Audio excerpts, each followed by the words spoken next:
What's up, trainiacs? Welcome to this week's Triathlon News Day Tuesday. In this week's edition of Triathlon News Day, I come to you live from the Winnipeg Gun Show.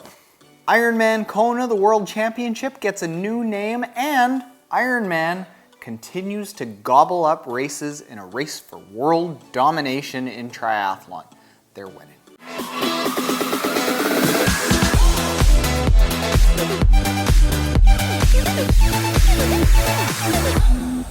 What's up, triathletes? Welcome to this week's Triathlon News Day Tuesday, where every single Tuesday, as long as I'm not traveling, we cover the goings-on around the triathlon world. As always, make sure you stick around to the end of News Day Tuesday, where we share everyone's favorite part of the week. That's sharing a story from the trainiac community. And as always, full links to everything we talk about will be in the description below. Let's start off with breaking news. I literally got it on my phone about an hour ago, and the announcement is that the Ironman World Championship for 2018 will be known as the Amazon 2018 Ironman World Championship. Amazon, our favorite online retailer, has partnered up to be the title sponsor of our sport's premier event in Kona this year. Now, as part of this, they have launched Amazon.com/Ironman race. And it's a big listing of nutrition products that all of us triathletes go through on a day-to-day basis. Took a cursory glance at it right at the start when this announcement was made an hour ago, and it's a lot of protein powder. Wonder if somebody there thinks that they sponsored a weightlifting competition. Anyway, good thing for the sport. It's always good to have a title sponsor for our premier event to ensure the longevity of Ironman. Now, continuing on with Ironman news, Ironman purchased 3 half Ironman distance events from the Rev3 Triathlon brand. Now, over the last bunch of years, Ironman has been gobbling up all the different distance events that have been successful around the world. They've also been taking in events that haven't been Ironman operated events, rather they've been Ironman name licensed events, and this is kind of a combination of that. Rev3 Quasi is going to be Ironman 70.3 Connecticut. Rev3 Williamsburg is going to become 70.3 Virginia. And Ironman 70.3 Maine is going to continue to be Ironman 70.3 Maine. However, it's now going to be operated by the World Triathlon Corporation. All of these events are going to be available for registration as of September 25th. This kind of just goes to show that besides Challenge, almost every single company that has tried to tackle the full and half Ironman distance events has at one point either gone out of business trying to compete with Ironman or had to sell out to Ironman. Ironman is winning. There's some fun news from our favorite little town, Coeur d'Alene, Idaho, where I raced earlier this year. Apparently, it's being considered by USA Triathlon as a potential location for the USA Triathlon National Championships in 2020 and 2021. Now, this has been confirmed by the North Idaho Sports Commission, which claims that in the course of one of these events, if they are successfully accepted as the bidders to hold 2020 and 2021, each year it will draw at least 5,000 athletes to the area. Now, personally, I can say that I loved Coeur d'Alene. It was just a big enough town to hold a race at that kind of scale, but a small enough town to actually give a shirt. So that means that everyone came out, support was great, and the volunteers were awesome. I would definitely support this bid. Good luck to you, Coeur d'Alene. Oh, and hi, Phil and Cindy. That's who we stayed with while we were at Coeur d'Alene. They're the best. Now let's get into all of the Ironman events from around the world. Ironman Wisconsin was a women's only pro field, and it was won really handedly by Linsey Corbin by over 35 minutes, qualifying her for a spot in Kona 2019. Very happy for Linsey because I think one of her career goals is to have 15 top 15s in Kona, and she's on her way. Matt Troutman and Lucy Gossage won in Ironman Wales, and Eric Lagerstrom and Sarah Crowley won half Ironman Santa Cruz. It's very notable that Eric Lagerstrom won in Santa Cruz because he's been battling injuries, hasn't been able to run a lot lately, and he held off a charging Ben Hoffman on the run. Sarah Crowley has also battled injuries over the past year since her podium finish in Kona, so it's nice to see her getting kind of snappy fast. Finally, and probably most notably, is who didn't win half Ironman Rügen.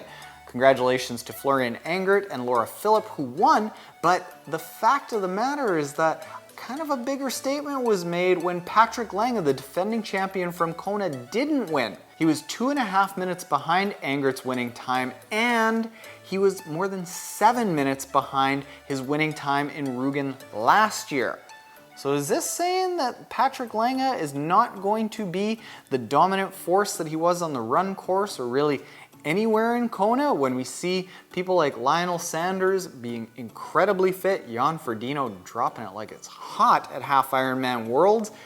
Patrick Lange has been kinda lacking all year, so gonna have to take that into account come my Kona review time. By the way, make sure you're subscribed for that. In podcast land, we haven't done a news day over a couple of weeks because I've been traveling. Well, while I was away, we released a podcast with strength coach to the stars, Aaron Carson.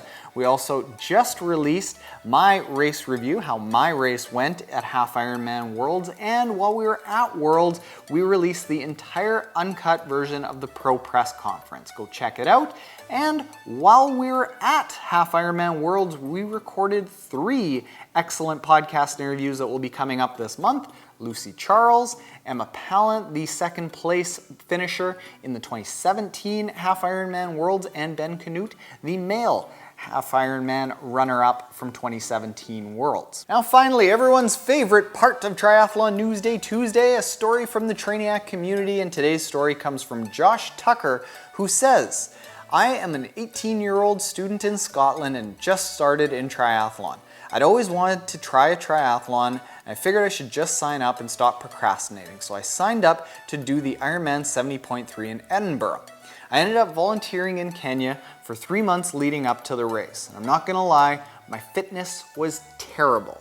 I'd never swum properly in the sea before, and I was scared shirtless about the whole thing. The fear started kicking in, and while in Kenya, I was waking up at 6 a.m. to go on short runs before volunteering during the day. Fast forward 3 months, I arrived back in the UK with 30 days until the race, completely unprepared. The longest I had run in the lead up to the race was a half marathon. The longest I'd ever biked was 8 miles. Not ideal preparation by anyone's standards. No, Josh, no it wasn't. Fast forward to race day, I completed the swim comfortably, but then suffered badly on the bike as I simply had no experience whatsoever. I finished the bike with 30 seconds to spare from the wrath of the dreaded cutoff times. I started the run and pretty much decided that there was no way I was going to finish, but somehow managed to get around the course within the cutoff time and finish my first Ironman 70.3 in 8 hours, 20 minutes flat. Since then, I'm absolutely addicted to triathlon. Your videos inspire me and can't wait to get better as time goes on. Future plans include starting a triathlon club at university and doing the same race again next year in a time below 6 hours.